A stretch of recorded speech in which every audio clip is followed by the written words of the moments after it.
He should have died on Naboo, cut in half by a Padawan, thrown down a reactor shaft like broken machinery, left to rot in the garbage pits of a world that didn't even know his name. But Darth Maul refused to die. For years, he survived on nothing but hatred, crawling through filth, feeding on vermin, his mind shattered, held together only by the dark side and a single burning thought: I will not be forgotten. Now here's where our timeline changes. In the story we know, Maul eventually clawed his way back to the galaxy, obsessed with one thing: revenge.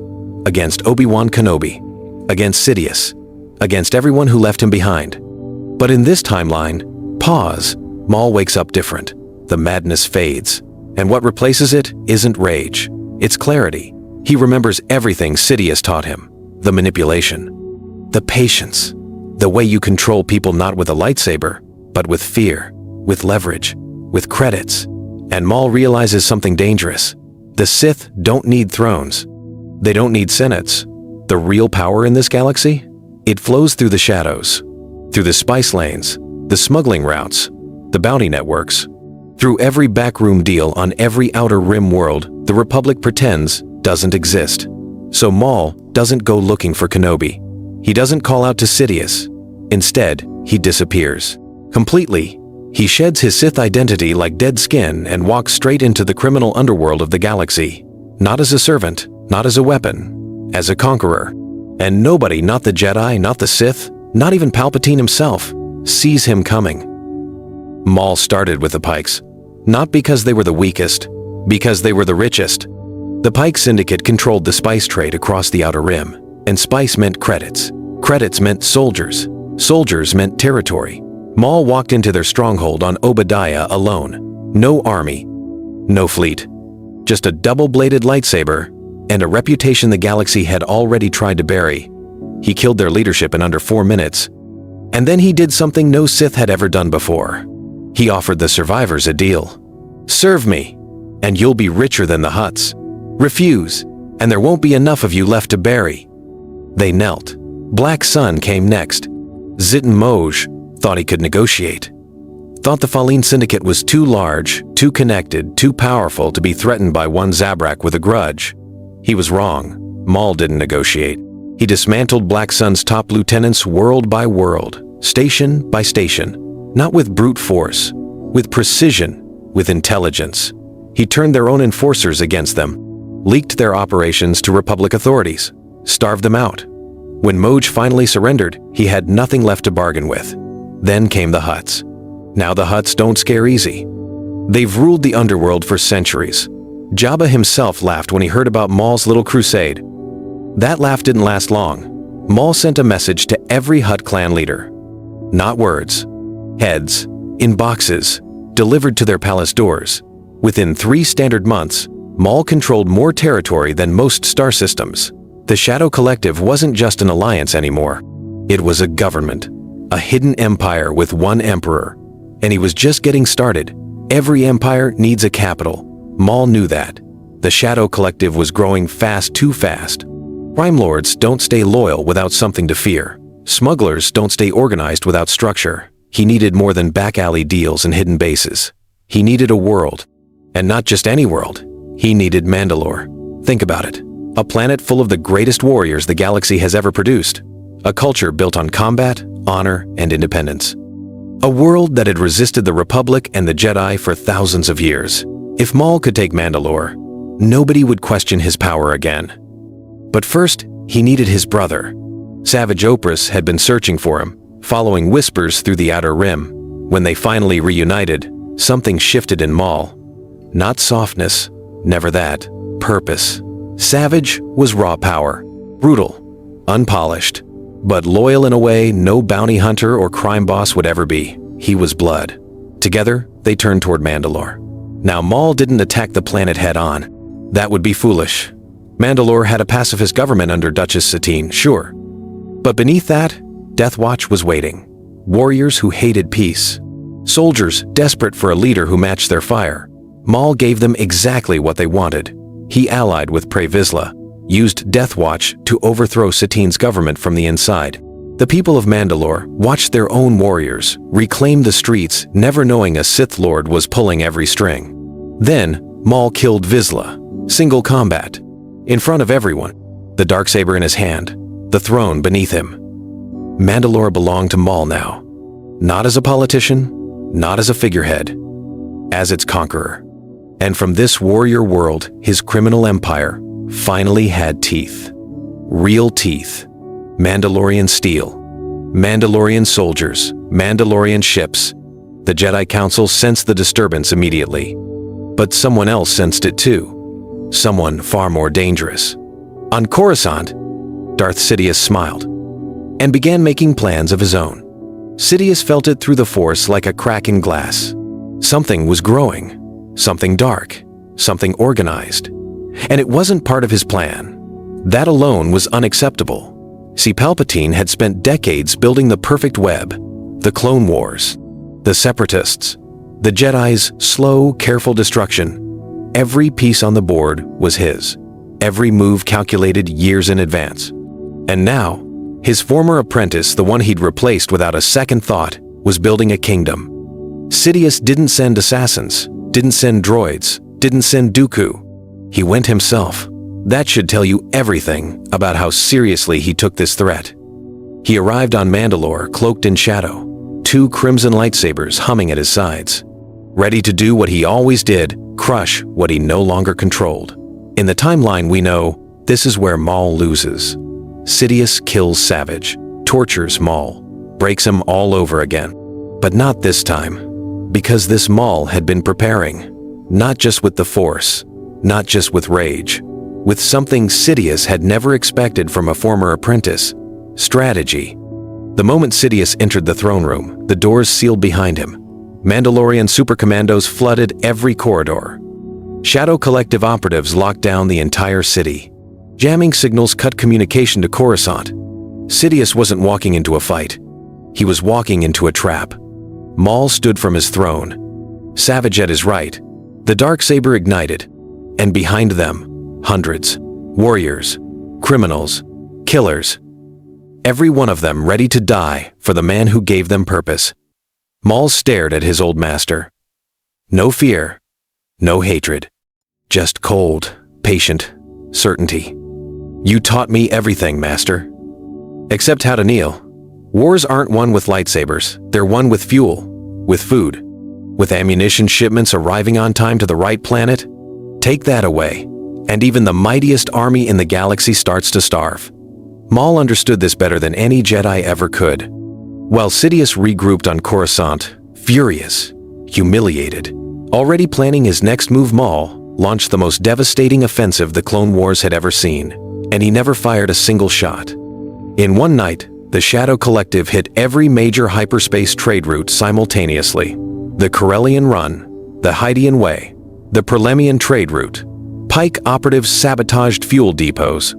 Mandalorian raiders seized cargo convoys. Black Sunslicers scrambled navigation beacons across the entire Outer Rim. By morning, the galaxy was choking. Republic cruisers sat dead in space, no Tabana gas for their cannons.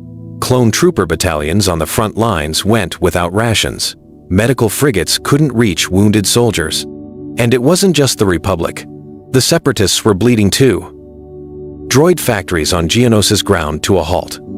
Newt Gunray's precious Trade Federation convoys vanished into pirate ambushes that seemed to come from nowhere. Both sides of the war, both sides that Sidious had carefully built and controlled, were suddenly crippled. By one man, the Senate erupted into chaos. Senators screamed at each other. Planets threatened to secede. Chancellor Palpatine stood at his podium with something he hadn't felt in a very long time: uncertainty. Because Maul didn't make demands, didn't send threats, didn't negotiate. He simply waited.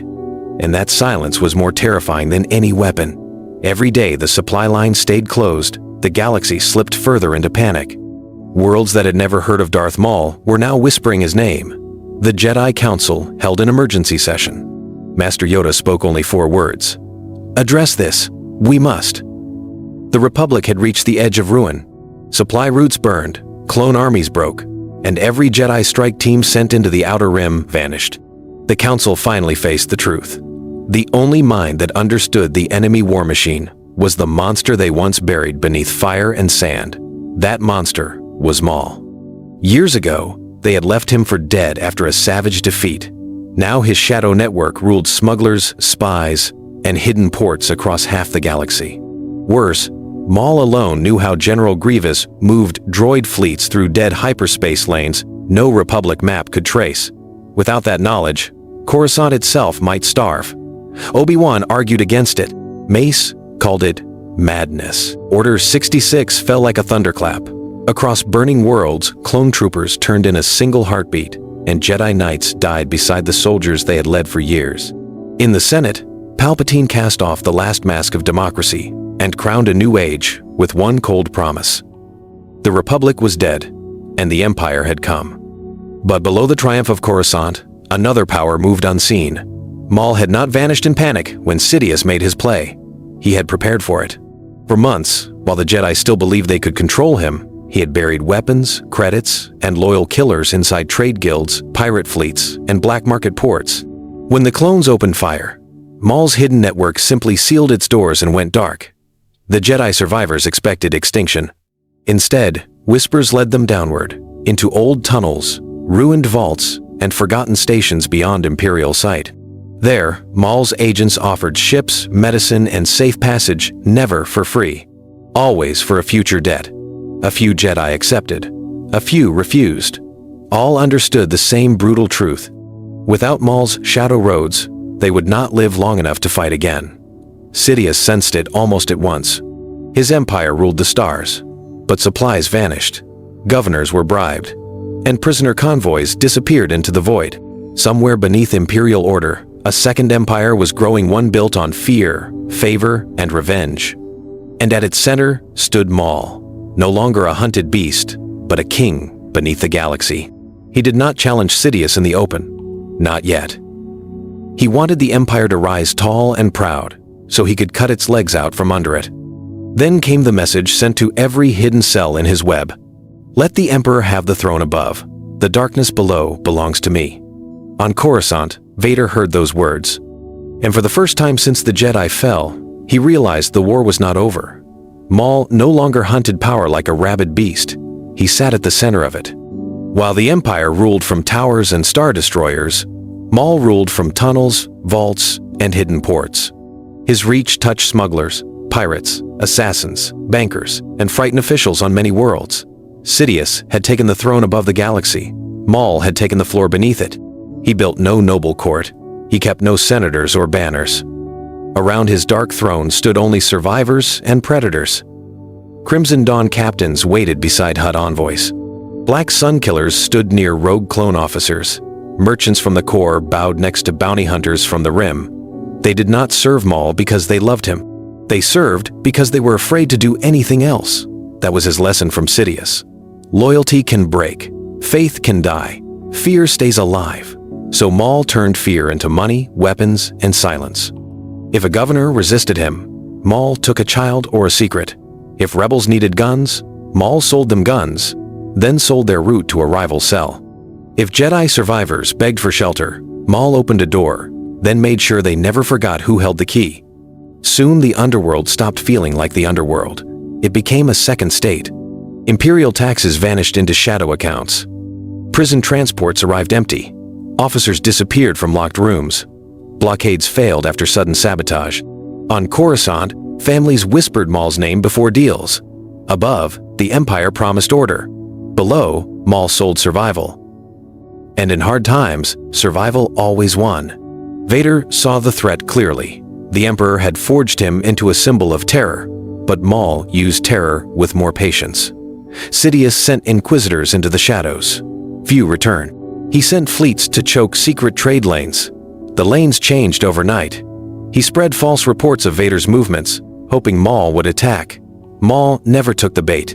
He let Vader reach abandoned stations and silent hangars, always one step too late, always close enough to feel mocked. Because Maul was not a Sith anymore. He had no master. He had no apprentice. He had no dream of restoring some ancient order. He wanted control. Simple. He wanted every pilot, every crime lord, every worker, every frightened parent to believe the same thing. If you wanted to live through the coming storm, you went through Maul. That belief spread faster than fleets. On Tatooine, slavers paid him tribute. On Corellia, shipwrights built hidden compartments into Imperial transports. On Nar Shaddaa, children carried messages for his agents. Fear became a habit. Then it became a system. Then it became a kingdom. But power built on fear always hungers for more. Maul trusted no one for long. He tested his own captains with impossible orders. He set syndicates against each other just to watch who lied, who bent, and who broke. He locked away maps, holocrons, and names of hidden cells from even his closest servants. He called it strength. In truth, it was the last chain Sidious had left inside him. Then one report cracked the throne. A mid-rim world had refused both empires. It would not pay the Emperor. It would not buy Maul's protection. Its people armed their streets, hid their children, and burned every message sent from the shadows. For the first time in years, someone answered fear with defiance. Maul rose in silence. On Coruscant, Vader read the same report and understood at once. If one world could stop being afraid, others could follow. So the Emperor moved to crush that spark. And, from the dark below, Maul moved too. Two empires were now racing toward one world, and the people standing there had no idea they were about to decide the future of the galaxy.